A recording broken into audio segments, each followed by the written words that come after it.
அன்புமணியும் ரஜினியும் நண்பர்களான தருணங்களையும் அன்புமணி அரசியலில் நுழைந்த விவரங்களையும் விளக்குகிறது இந்த செய்தி தொகுப்பு.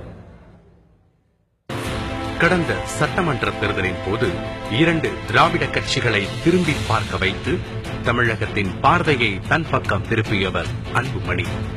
எந்த சப்ஜெக்ட் கொடுத்தாலும் எந்த முன்னேற்பாடும் இல்லாமல் பேசக்கூடியவர். இது இப்போது.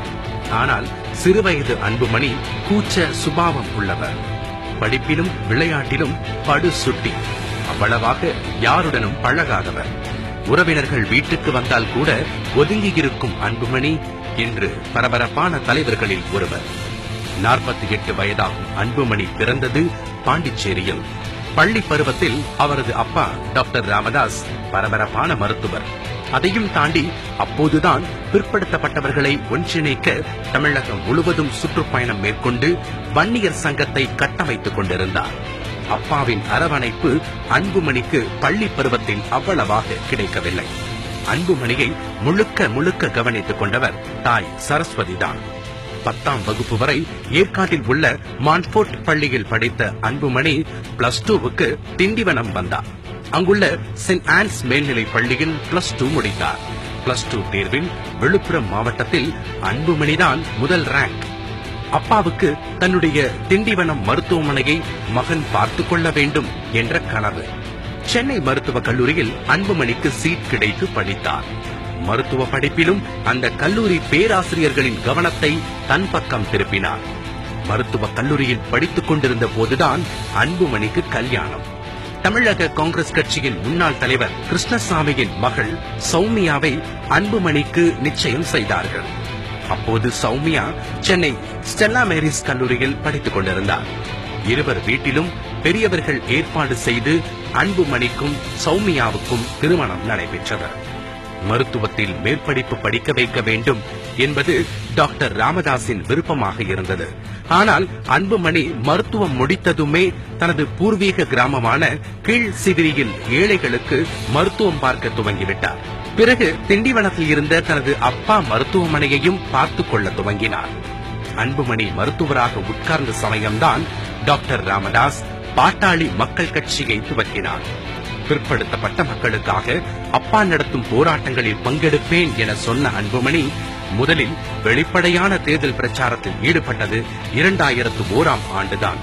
அப்போது பாட்டாளி மக்கள் கட்சி அதிமுகவுடன் கூட்டணி அமைத்திருந்தது. சிதம்பரத்தில் பாமக சார்பாக நின்ற அக்கட்சியின் இளைஞரணியை சேர்ந்த அறிவுச்செல்வனுக்காக பிரச்சாரத்துக்கு போனார் அன்புமணி.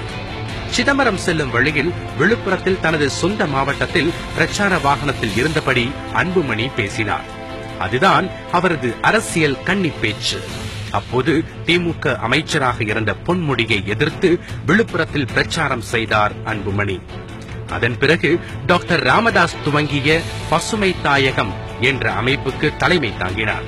இந்த சமயத்தில்தான் மரம் நடுதல், புகைக்கு எதிரான கோஷம், மதுவுக்கு எதிரான பிரச்சாரம் என அன்புமணி தன் கொள்கைகளை கட்டமைத்தார். இதன் உச்சம்தான் ரஜினி பாபா படத்தில் புகைப்பிடிப்பது போன்ற காட்சியை வெட்ட வேண்டும், அப்படி நடிக்கக்கூடாது என பசுமை தாயகம் சார்பில் ரஜினிக்கு கடிதம் எழுதினார் அன்புமணி.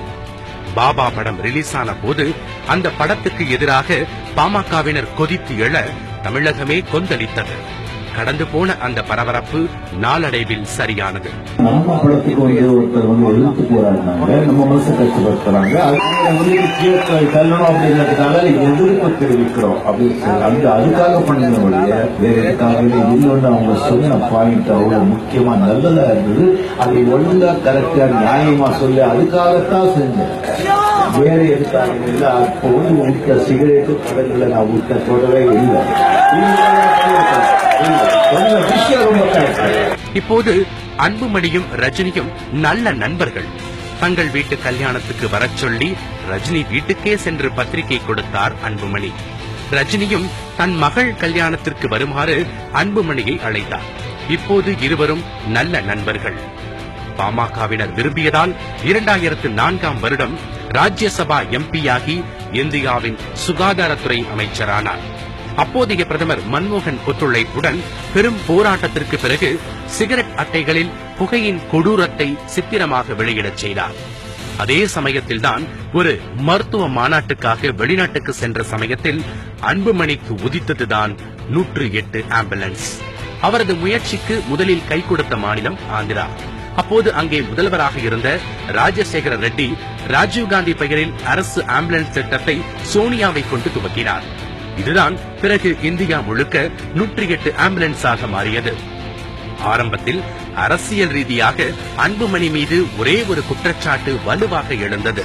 அது மக்களின் ஆதரவு இல்லாமல் பின்வாசல் வழியாக அரசியலுக்கு வந்தவர் என்பது. ஆனால் அதே விமர்சனத்தை முற்றிலும் துடைத்து தன்னை திரும்பி பார்க்க வைத்தார் அன்புமணி. 2014 வருடம் தர்மபுரி தொகுதியில் 2 திராவிட கட்சிகளையும் ஓரம் கட்டி வெற்றி பெற்றார். அந்த துணிச்சல் தான் அவரை 2016 வருடம் பாமகவின் முதலமைச்சர் வேட்பாளராக்கியது.